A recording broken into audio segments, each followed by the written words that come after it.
Hey, it is Wednesday and we are going live today with two IG Lives. Coming up, we will have Kim from Sacred Space Astoria, and there she is. We will have, waiting for her to join us, and invite her in. Come join us, Kim.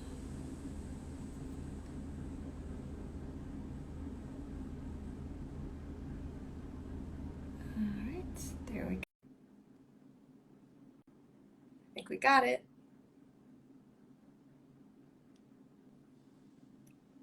Hi. Hi! Oh, of course my earbuds are not working. Well, I was just going to ask you, can you hear me okay? Because I'm nervous about mine.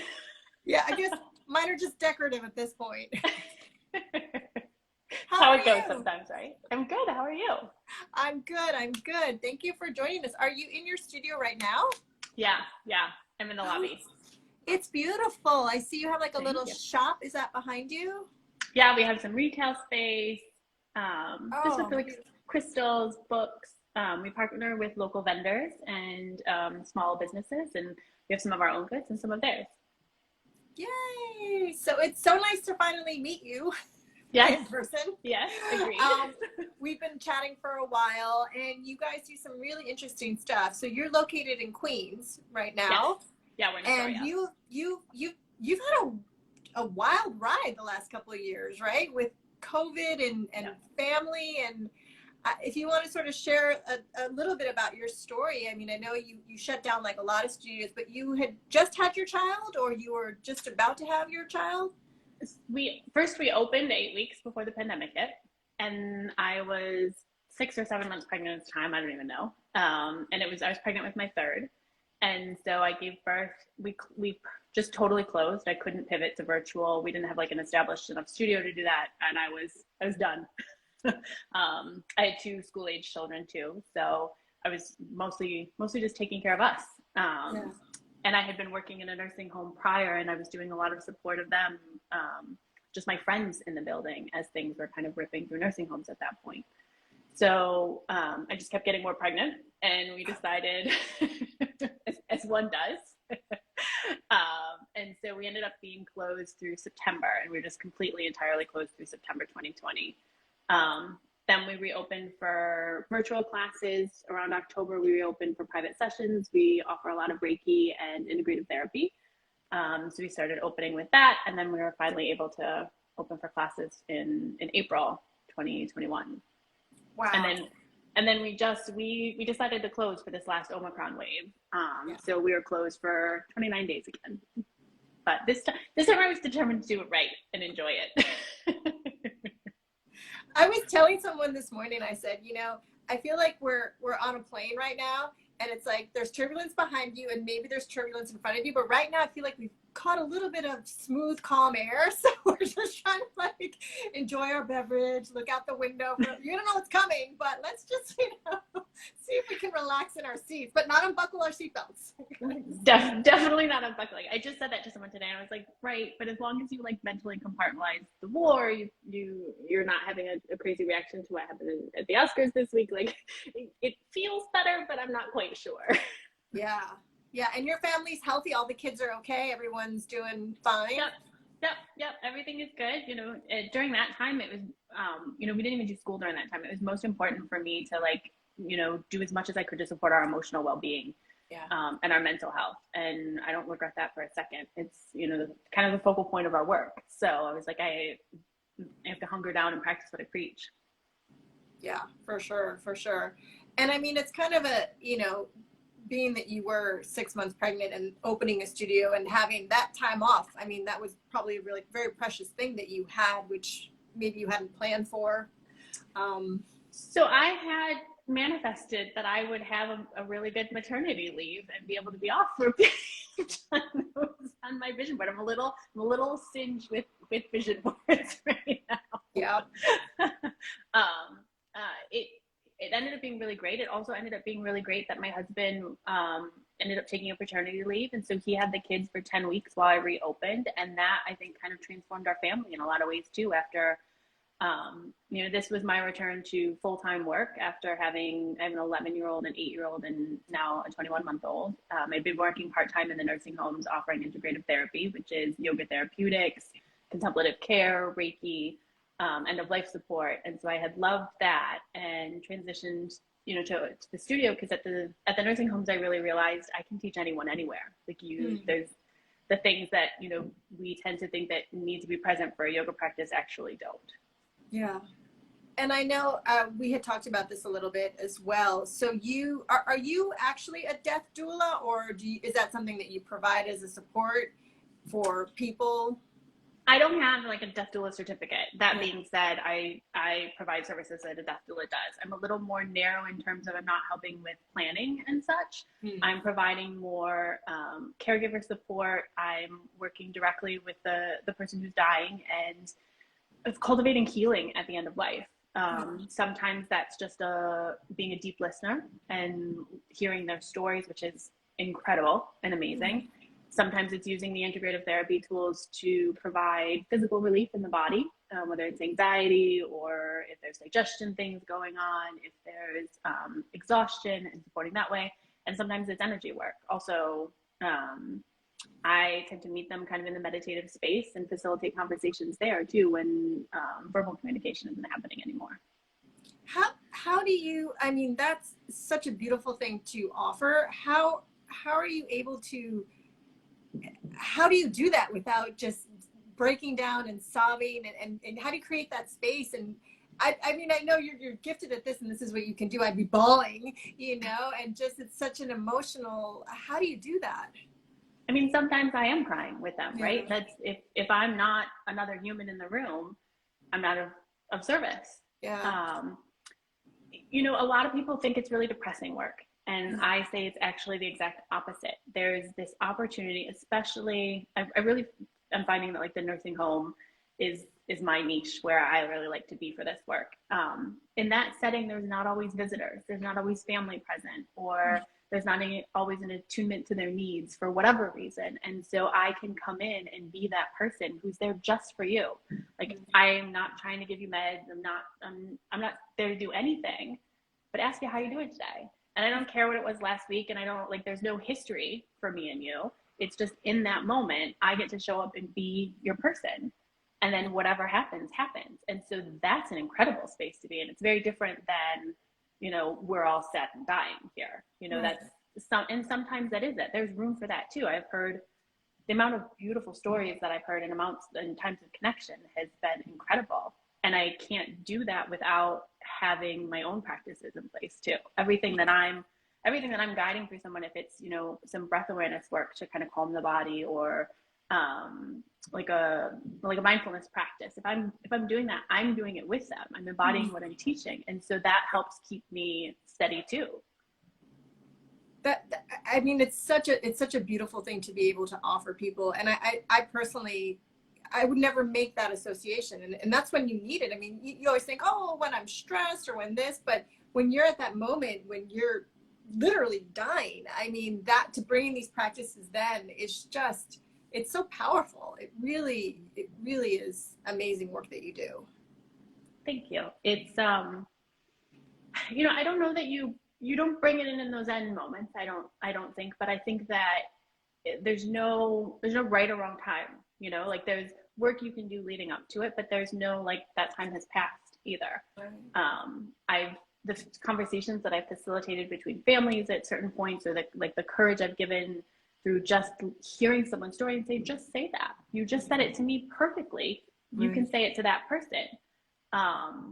That, those gifts, and to see where people go with that while they still have the chance or the time to, or even if they don't, they decide not to do it, and understanding that that's their power and their choice too. There's this level of empowerment sometimes that can happen around death that a lot of people don't recognize.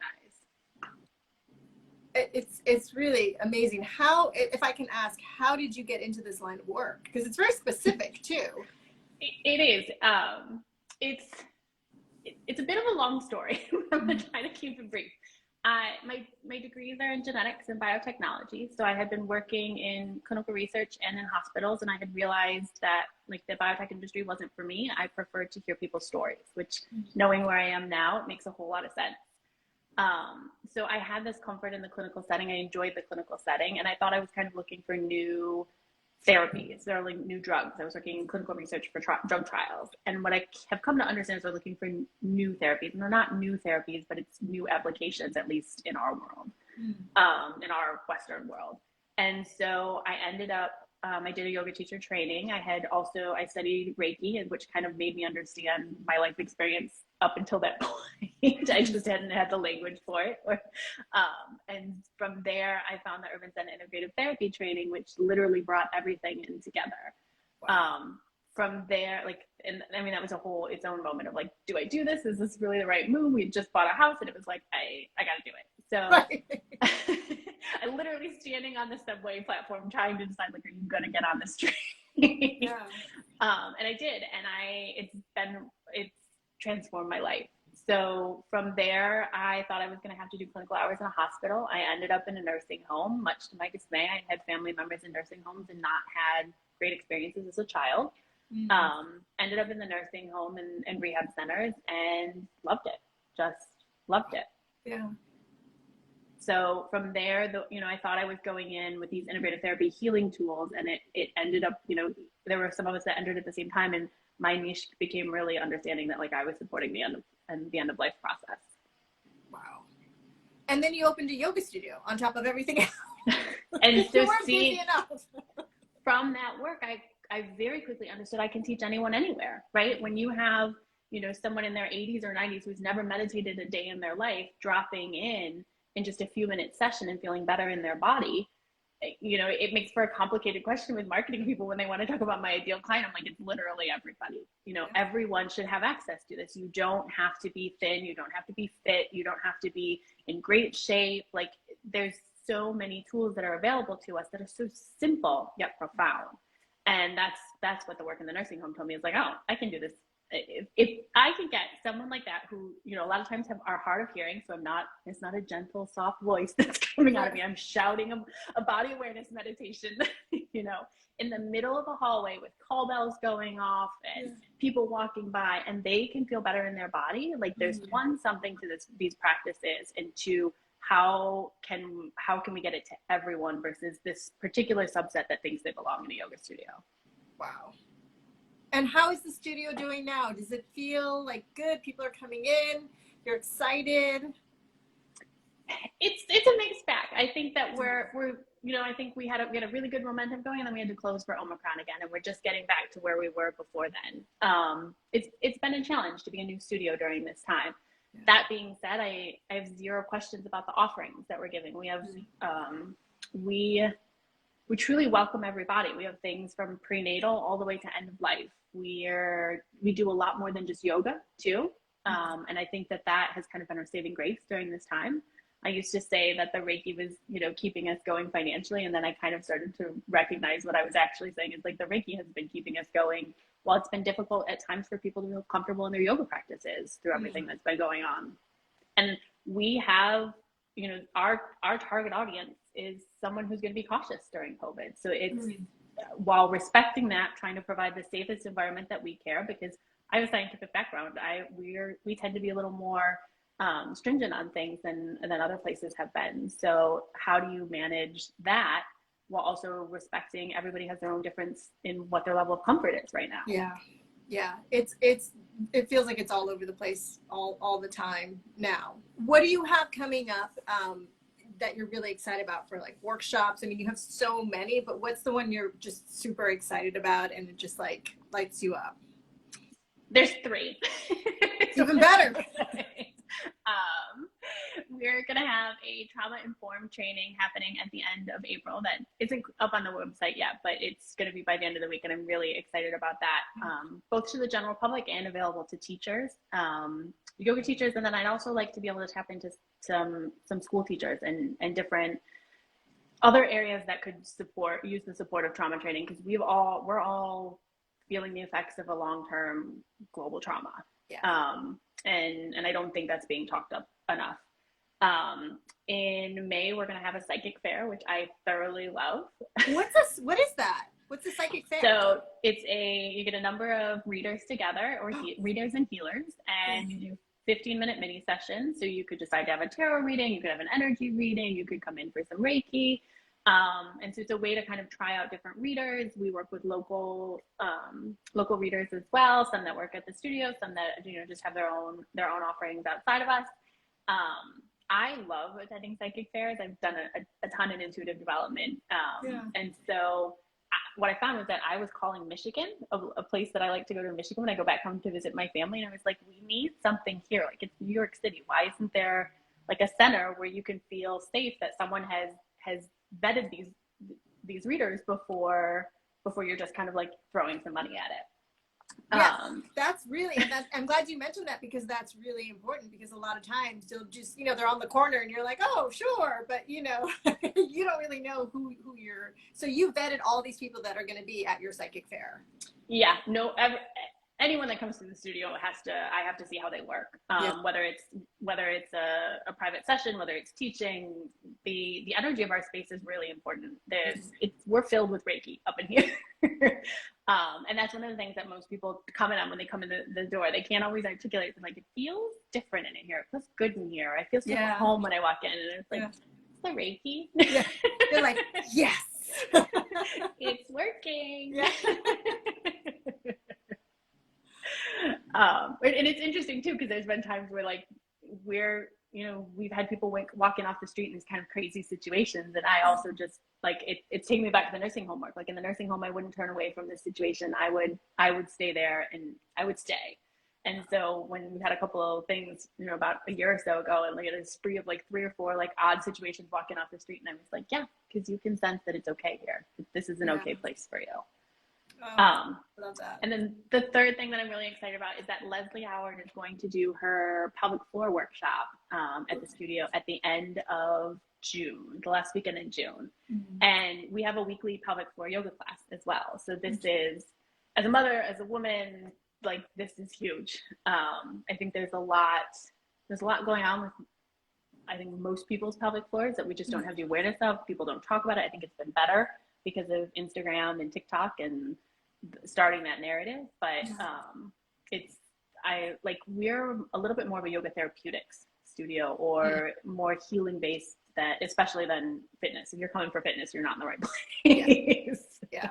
And you're on the wrong Instagram page in general. I think I would say that if anyone tuning in now is probably not into it anyway. So yes, I think we're good. Are you offering that? Are all these? I mean, obviously the psychic fair not, but can you offer these online as well? Can people are they hybrid, or are they only in person, the classes? We're doing both.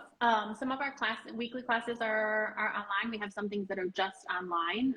Not many, but like one of the things that comes to mind is we do a new moon and a full moon reflection. Where every 2 weeks or so we're journaling and reflecting on what's happening in the skies with relation to that, and manifesting and healing. That's all online. The workshop with Leslie Howard is going to be hybrid, or it's actually not going to be hybrid. It's going to be recorded, and then you'll have 7 days to watch it afterwards. Oh, okay. And then with the psychic fair, we actually do virtual readings. So if someone wants to book virtually. Oh, that's good to know. I love that. Yeah. Okay, so if anyone's listening and you want to attend a psychic fair, which I have never even heard of, I'm so excited about this. You can do it virtually, and you can, I guess, sign up on your website for that. Yeah, it'll be up in about like the next week or 2. We're still confirming a few readers. So yes, it's so much fun. It does sound like fun, and I feel like I would learn a lot. I hope about things. Well, I have a lot of questions, especially lately. I mean, who doesn't, right? Exactly. Now more than ever, every day it's another question. Well, thank you so much, Kim. Is there anything else you want to share? I would just like to share. Thank you for supporting the magazine. You are one of our partners. And it's only because of, it's always the small business owners that support us, and because we are small businesses, and thank you for supporting us. And you've also been at SoulFest. You had one of your teachers at SoulFest this year. So thank you for sharing that as well. And your beautiful space is open in Queens, yay, in Astoria. So if anyone's in the New York area or has a computer with internet and can access your classes. Is there anything you want to say before we go? One, I really value what you're doing. I liked the magazine before I was a studio owner. So to be able to be interacting in this way is nice. It's nice. And I'm grateful for the way that you've been like through Soulfest and such too. It was a really nice way to feel supported during a time when we didn't really feel all that supported. In terms of anything to close with, I think if there's anything you can do each and every day, is just feel your body. Take a moment and just like let it all go and feel your body, right? I have full body chills as I say that. I'm going through this period, especially having a business during the time, like what is the rush? Like we're constantly going, we're constantly striving. And a lot of what we're doing here is like pull it back, rest, like find you and then make the move. Oh my God, so important every day. And I mean, I have to be honest, I literally need that reminder every day. You know, who doesn't, right? It's a practice. It's a practice. It is. It is. And thank you for reminding us. And I'm so excited about your offerings are so unique. We talk to a lot of owners, and every studio is so special in what they offer. And you're actually the only one I know that offers from birth to death. I mean, like literally from birth to death. So I think that's such an interesting thing. And thank you for joining us today. And we will actually be back at 2:30 with our first national studio. So if you're around, Kim, we have a studio partner in New Mexico, which I have been to years ago. My mom actually lived there for a little while. Beautiful place. And so we will be talking to them at 2:30. So if you're around, join us again. And thank you, Kim, for everything. Yeah, thank you. Nice to meet you. Have a great day. Bye. You too. Bye.